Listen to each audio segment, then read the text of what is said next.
वार्ताः।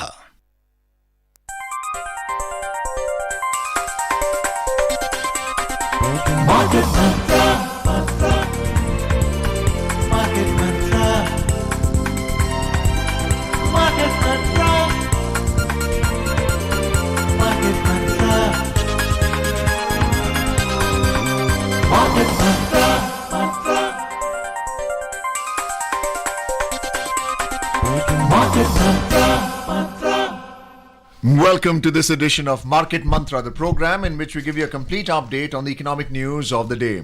I am Arjun Chaudhary and with me is my co-anchor in Hindi, Sonu Sood. धन्यवाद अर्जुन। नमस्कार श्रोताओं, market मंत्र में आपका स्वागत है।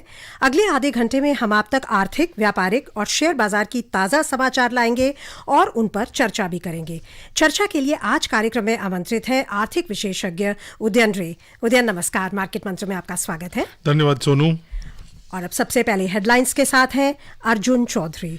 Prime Minister Narendra Modi inaugurates development projects worth more than 26,000 crore rupees in Jagdalpur, Chhattisgarh and 8,000 crore rupees in Nizamabad, Telangana today. Key domestic share indices end around 0.5% down. Sensex closes near the 66,500 mark. Nifty settles below 19,550 level. And Brent crude oil falls to hover around $90 per barrel. प्रधानमंत्री नरेंद्र मोदी ने छत्तीसगढ़ के जगदलपुर में 26,000 करोड़ रुपए और तेलंगाना के निजामाबाद में 8,000 करोड़ रुपए से अधिक की कई विकास परियोजनाओं का शुभारंभ किया। प्रमुख घरेलू बाजार सूचकांक लगभग 0.5% की गिरावट में रहे। सेंसेक्स 66,500 के करीब और निफ्टी 19,550 के नीचे हुए बंद और ब्रेंट कच्चा तेल सस्ता होकर $90 प्रति बैरल के करीब पहुंचा।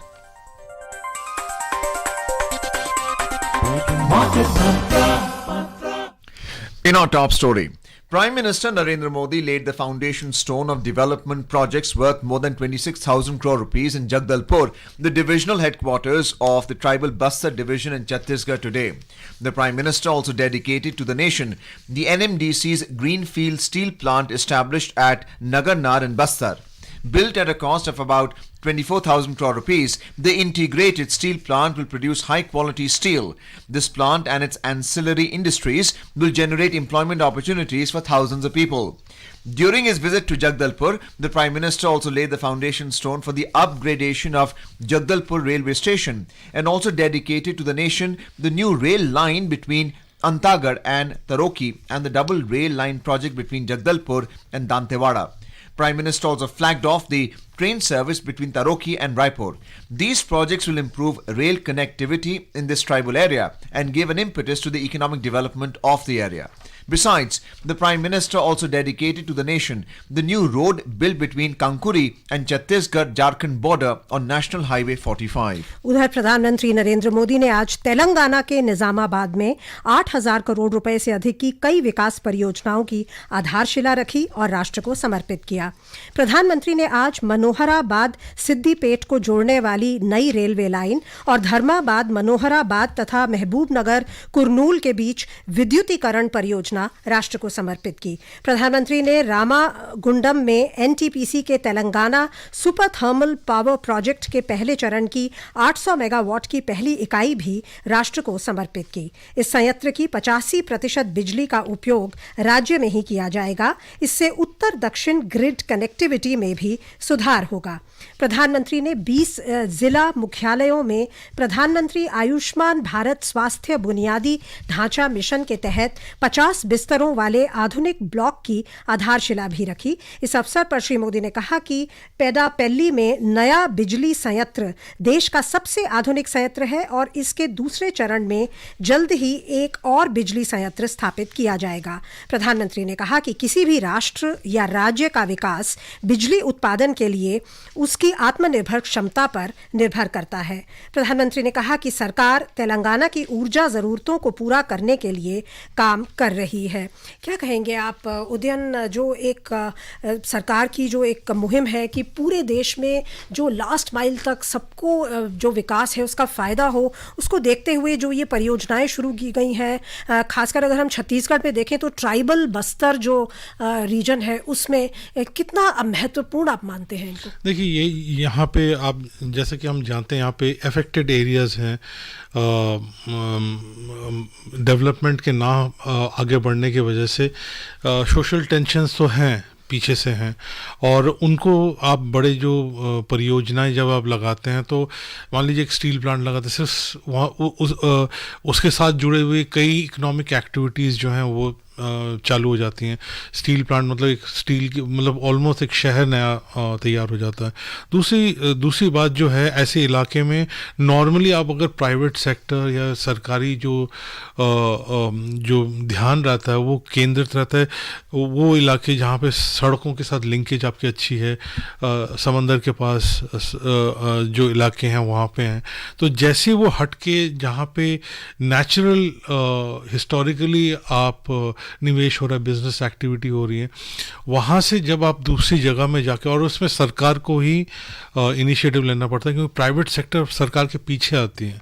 तो जब आप आगे चल के देखेंगे इन इलाकों में जहाँ पे आपने पावर प्लांट्स कर रहे हैं और आपने स्टील प्लांट लगाया है, फिर कनेक्टिविटी की है, वहाँ पे इकोनॉमिक एक्टिविटी अपने आप बढ़ना शुरू हो जाएगी। और दूसरी इम्पोर्टेंट बात जो है, हमारे देश में एक माइग्रेशन का बहुत बड़ा इशू है, क्योंकि जहाँ पे लोग रह रहे हैं वहाँ पे इकोनॉमिक एक्टिविटी का ज़्यादा नहीं है। वो कई बार बड़े शहरों में बहुत ही चैलेंजिंग कंडीशंस में रहते हैं, तो माइग्रेशन में भी हैपहैज़र्ड अर्बनाइजेशन ना हो, और जहाँ पे इलाका है वहीं पे अगर इकोनॉमिक एक्टिविटी बन जाती है तो वो ना केवल वो इलाके बेहतर होंगे, पर जो नए शहर हैं या एग्जिस्टिंग शहर, उनमें जो ज़बरदस्त दबाव बढ़ रहा है उसमें भी एक रैशनलाइजेशन आएगा। So we're talking about NMDC involvement here to be able to exploit the metals and mineral from these areas in a economically viable manner, with the road transport facilities, road connectivity. We're talking about last mile connectivity as well, a supply chain network that can be connected to the freight trains, to the factory system itself. So what does this mean for the state's GDP? Actually, Arjun, this is a very the area where the news item was read. It's a very mineral-rich area. You know, if you look, it's slightly northwest kind of Odisha and Chhattisgarh and Jharkhand. It's the you can call it the mineral hub of the country. Now, and it has got some traditional issues, you know, because here it's a tribal sort of areas, and development has suffered in a comparative scale simply because the road connectivity is not there. It's very forested. There's a lot of dispersion that's happening, and one thing leads to the other. But what this does is, when you connect it well, what it happens is it creates new markets, it creates new economic opportunities for the people who are staying there. Then it can get you skilled people coming out there and working out there. So we had this model going on, all these steel townships and petroleum townships and all that. Now they do a lot of they bring in a lot of action, but Arjun, I think more than these mega projects, and of course they create their economic activity, etc., there's no doubt about it, but what happens is when you actually link up places through roads, and when you are putting up power plants, a simple thing that a power plant does is, in the evening you're getting those many hours to do something meaningful. Your economic activity doesn't stop at sundown. So those are very important things, and it creates new services, it creates new activities, so it just expands the whole thing. It creates new markets. There are things that you'll be able to do and sell. Those things start happening, and then if there are indigenous produce that's happening, whether it's handicrafts or fruits or it is not being done there, but now you can get those things done.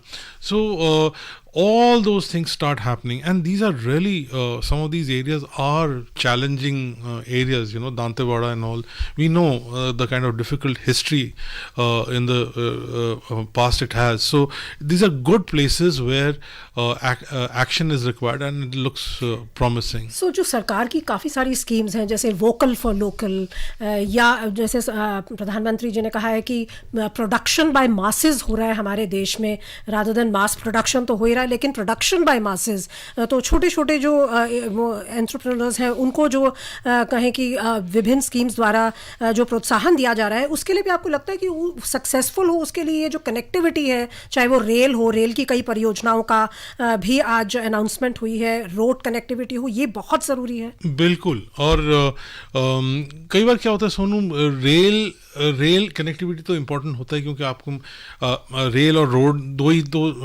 सामान ले जाने के वो हैं।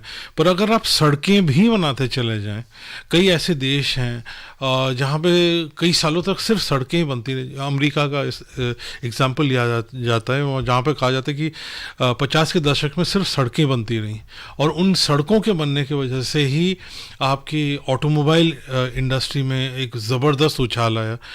सड़कों के किनारे motels बने जहाँ पे छोटे छोटे लोगों ने अपने व्यवसाय शुरू किए।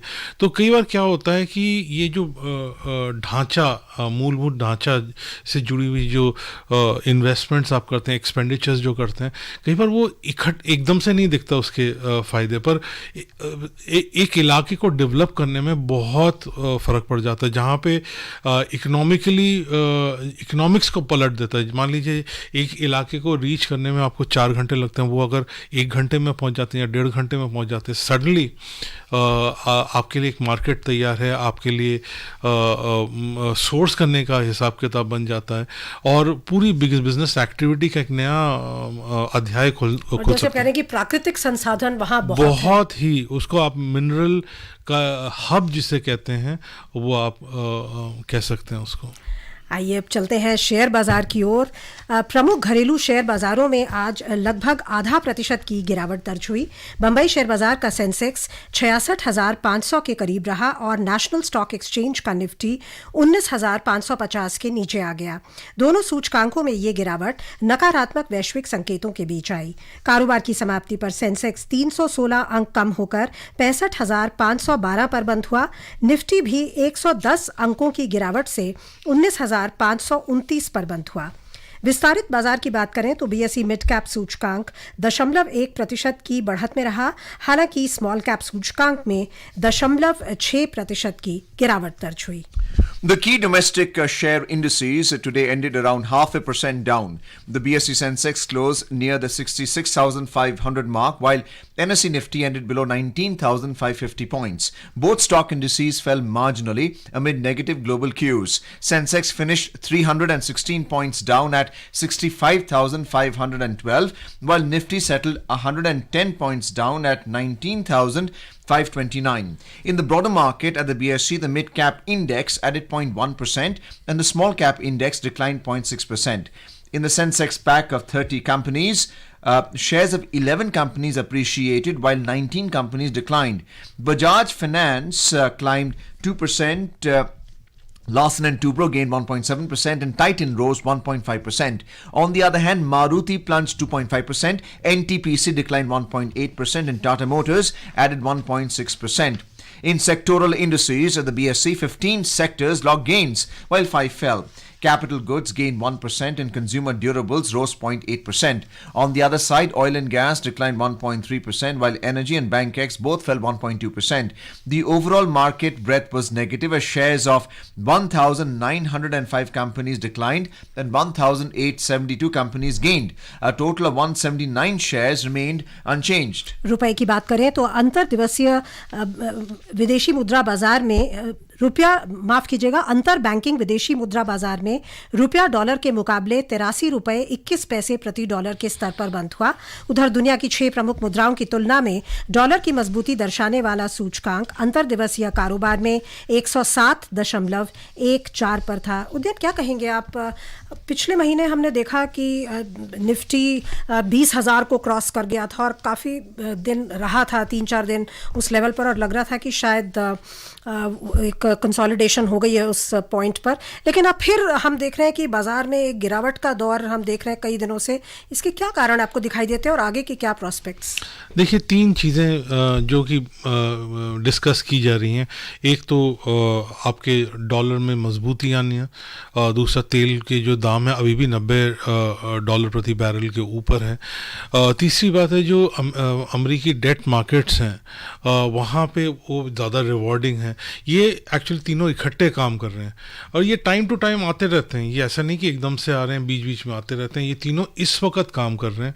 हमारे यहाँ पे रन अप अच्छा रहा था, तो मुझे ऐसा लगता है थोड़ा बहुत जहाँ जो इन्वेस्टमेंट्स हैं जहाँ पे तो उन लोगों को लगता है कि वैल्यूएशन थोड़े से रिच हो गए, वहाँ से शायद ऑफ द टेबल थोड़ी सी प्रॉफिट बुकिंग हो रही हो, पर इसके बारे में मुझे लगता है मैं कंफर्म करके नहीं कह पा रहा हूँ।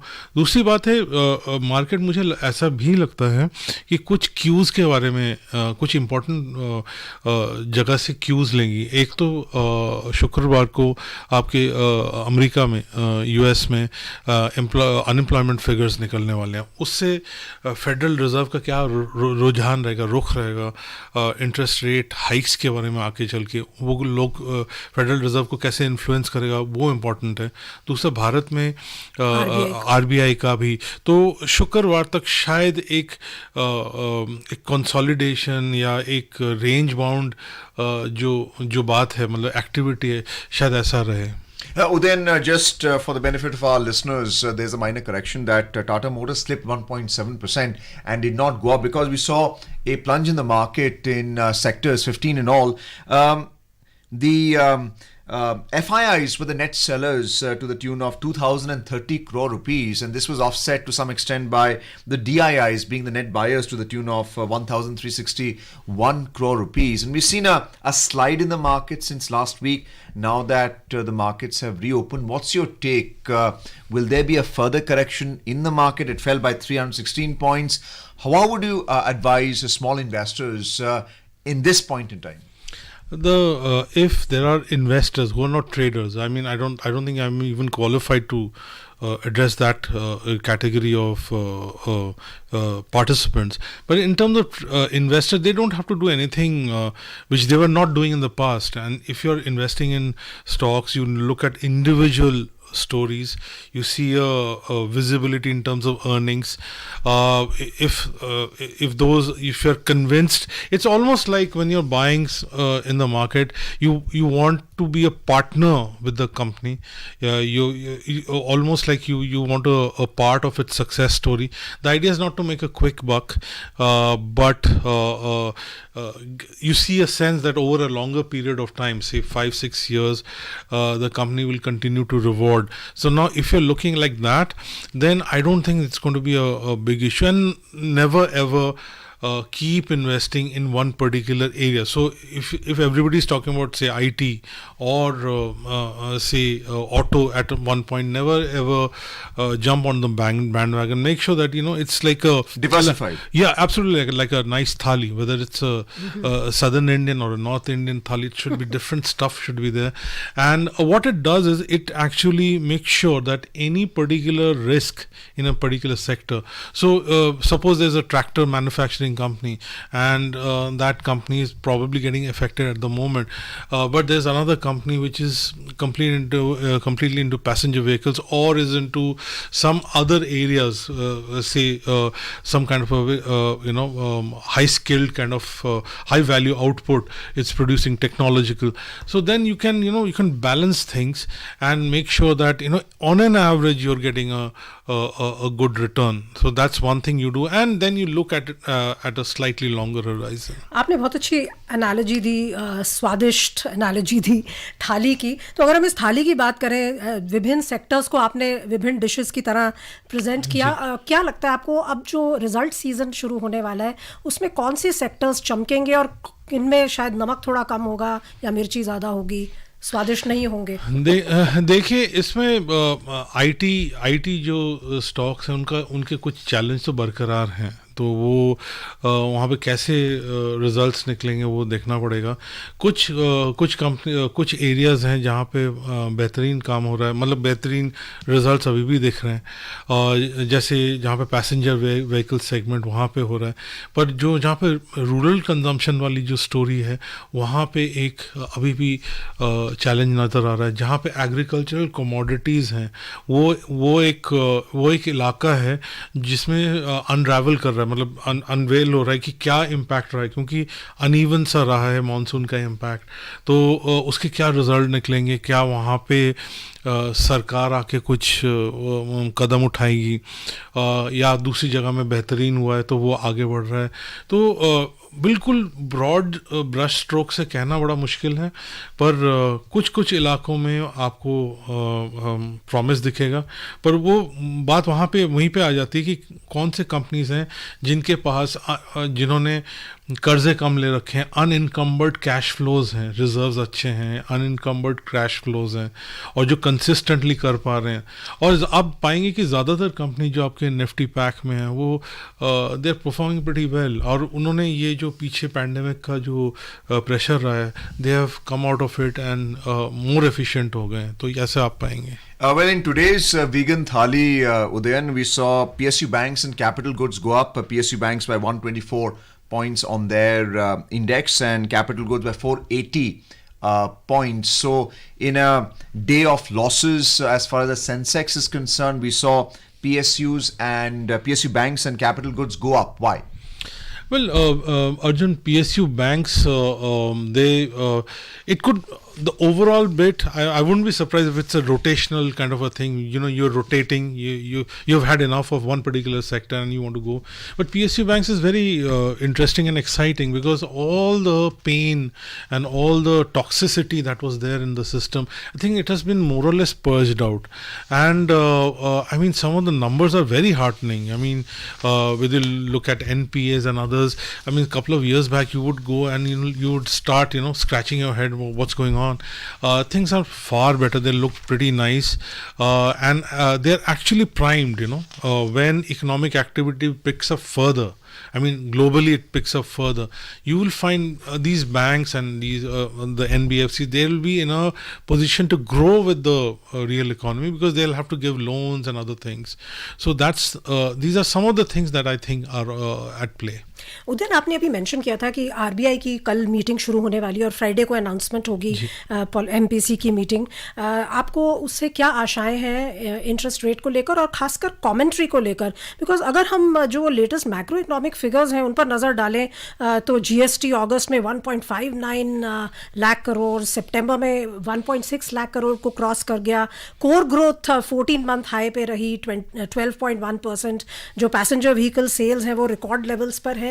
सो ओवरऑल आपको क्या लगता है कि किस तरह की कमेंट्री आएगी और वो बाजार के ऊपर क्या इम्पैक्ट डाल सकती है? देखिए, कमेंट्री में तो बिल्कुल आप मान के चल सकते हैं कि मुद्रास्फीति से जुड़ी हुई जो बात है वो ही इम्पोर्टेंट होगी, क्योंकि अभी भी वो आरबीआई के जो कंफर्ट थ्रेशोल्ड है उन्होंने एक 4 to 6% का बैंड बना के रखा है, उससे तो अभी भी ऊपर है। जब तक उसके नीचे नहीं आएगी तो हम मान के चल सकते हैं कि कमेंट्री में इन्फ्लेशन के बारे में वो क्या करेंगे या क्या सोचते हैं उसके बारे में वो बात करेंगे। एग्रीकल्चर से जुड़ी हुई जो बातें हैं, फूड इन्फ्लेशन वगैरह, उसके बारे में बात करेंगे। वो दूसरे करेंसी रिलेटेड जो इश्यूज हैं उसके बारे में कमेंट्री हो सकती है, उससे जुड़े हुए कदम हो सकते हैं। और इन मुद्रास्फीति से जुड़ी हुई जो ब्याज दर का जो लिंकेज है उसके बारे में भी बातचीत वहीं से ही निकलेगी। तो काफ़ी कुछ जो है इन्फ्लेशन के बारे में क्या कह रहे हैं, इन्फ्लेशन से जुड़ी हुई इंटरेस्ट रेट है, उसके इर्द गिर्द जो है कम से कम मेरे जैसे लोग वही कमेंट्री में ये या नैरेटिव में जो भी है गाइडेंस में ये चीज़ को हम ढूंढेंगे। तो आपको लगता है कि वो भी एक क्रूशल ट्रिगर रहेगा? बिल्कुल, वो कॉर्नर स्टोन ही होगा। Let's move on to some more news, this time from the Asian markets. Absolutely. एशियाई बाजारों में आज गिरावट का रुख था, अच्छी खबर नहीं है। हांगकांग का हैंगसेंग 2.8% लुढ़क गया। जापान का निक्केई सूचकांक 1.7% के नुकसान में रहा और सिंगापुर का स्ट्रीट्स टाइम्स सूचकांक 0.5% की गिरावट पर बंद हुआ। दक्षिण कोरिया और चीन के शेयर बाजार सार्वजनिक अवकाश के कारण आज बंद थे। यूरोपीय क्षेत्र की बात करें तो दिन के कारोबार में यहाँ भी मंदी का रुख था। ताज़ा समाचार मिलने तक लंदन का फुट FTSE 0.1% के नुकसान पर था। फ्रांस के कैक और जर्मनी के डैक्स दोनों में 0.7% की गिरावट चल रही थी। Moving on to the US markets, the S&P 500 ended nearly flat sharply, and investors weighing the likelihood the Fed Reserve will need to hold interest rates higher for longer. The Nasdaq Composite Index declined 0.7% and the Dow Jones average fell 0.6%. Udayan, the Fed discount rate, which is the equivalent of the repo rate, is at 5.5%. It's unchanged. To what extent do you see the Fed Reserve continuing with this unchanged discount rate, because inflation is now at 3.67% as compared to 8.26% last year? So do you see them resolving the inflation issue facing the US? Well, most people are almost unanimous, even the markets, that there is one more rate hike in the offing this year, and you can expect Fed to they made it into some kind of a milestone, 2%. They want to go there, and they keep talking about a 2%. It's become some holy kind of stuff. And as long as they are going to keep try and do that, you can expect them not. One thing is, then it rules out is a rate cut happening anytime soon, and they'll probably only start thinking about it only when they see that housing prices going down, some softening in terms of pay hikes, wage costs, and also unemployment figures going up. When they see some of these things happening, that's when they'll say, okay, there's no rate cut, no rate hike, and they'll stop. And all those people who are pining for a rate cut will probably have to wait for quite some time. आपको लगता है कि थोड़ी सी analogy हम China से कर सकते हैं, जहां पर इतने कड़े कोविड कंट्रोल मेजर्स किए गए कि इकोनॉमी पर बहुत ज़्यादा नेगेटिव इम्पैक्ट हुआ? सिमिलरली आपको लगता है यहाँ भी एक ऑब्स्टिनेट 2% टारगेट पर? देखिए, ऑब्स्टिनेट तो है, पर उनकी इकोनॉमी अभी भी 2.1% में ग्रो। अमेरिका के बारे में बात कर रहे हैं, जो चाइना हमसे 6 गुना ज़्यादा है, उससे भी कई उसके भी एक मल्टीपल ऑलमोस्ट कह सकते हैं US है। तो इतने बड़े इकोनॉमी जब 2% से ग्रो कर रही है, तो अभी भी है, और वहाँ पे अभी भी फिगर्स सॉफ्टनिंग नहीं दिखा रहे हैं, मतलब सिग्निफिकेंट। तो इसलिए दोनों का कंपैरिजन शायद सही नहीं होगा। Let's have a look at the oil market now. Oil prices today fell more than 0.5% amid stronger US dollar and a darkening global macroeconomic outlook and mixed supply signals. In intraday trade, Brent crude was trading at $90.10 per barrel. West Texas Intermediate WTI crude price was at $88.35 per barrel when reports last came in. Udayan, even though oil prices fell marginally today, it's still at $90 if you look at Brent crude, and the US dollar index is at 107. What does this mean for countries importing oil in terms of the bill and for consumers who have to pay the price for it? Oh, not good at all. And I don't think we like the figure of 90. We are dealing with, we have brought that into our calculations, but we just can't help it. We'll have to bear the brunt. But Arjun, compared to other countries, almost every other country, we are much better in managing inflation. Because we have gone through bouts, our government understands, our corporate sector understands, even households understand. So we are a little better in managing these situations than countries which for decades haven't experienced high inflation. आइए चलते हैं precious metals की और multi commodity exchange में अक्टूबर अनुबंध वाला सोना 740 रुपए की गिरावट से 56,365 रुपए प्रति 10 ग्राम पर था। दिसंबर अनुबंध वाली चांदी भी 2,850 रुपए की भारी गिरावट से 67,035 रुपए प्रति किलो पर थी।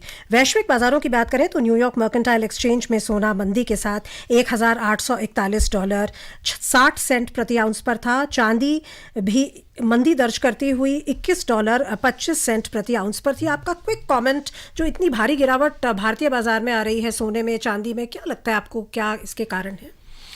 ये कुछ टेम्परेरी ही कारण होगा, क्योंकि आज ये ऐसे एक दिन में हो रहा है जहाँ रुपयों में रुपी वीकन हुई है, और जैसे कि हम जानते हैं हम इंपोर्ट करते हैं और गोल्ड डॉलर डिनोमिनेटेड है, तो ये इसके कुछ और एक्सप्लेनेशन है, स्टैंडर्ड एक्सप्लेनेशन नहीं है, पर आगे चल के गोल्ड जो है, गोल्ड में जो इन्वेस्टमेंट है या इंटरेस्ट वो बरकरार रहेगा जब और तक शायद फेस्टिव सीजन में कुछ पुश जी मिले। वो तो कंज्यूमर है, और इन्वेस्टमेंट डिमांड भी बरकरार रहेगा। सिंपली जब भी आप में एक ओवरऑल फाइनेंशियल स्टेबिलिटी नहीं आ जाती, टोटली प्रेडिक्टेबल नहीं हो जाता है, तब तक gold is an important investment. समय हमें इजाज़त नहीं दे रहा कि हम इस चर्चा को और आगे बढ़ाएं। बहुत बहुत धन्यवाद आपका उद्यान, आप आए और हमारे श्रोताओं को आपने विभिन्न विषयों पर बहुमूल्य जानकारी दी। धन्यवाद। And before we close, a reminder of the headlines. Prime Minister Narendra Modi inaugurates development projects worth more than 8,000 crore rupees in Nizamabad, Telangana today. Key domestic share indices end around 0.5% down. Sensex closes near the 66,500 mark. Nifty settles below 19,550 level. And Brent crude oil falls to hover around $90 per barrel. And that's it in this edition of Market Mantra. For now, goodbye. Market Mantra.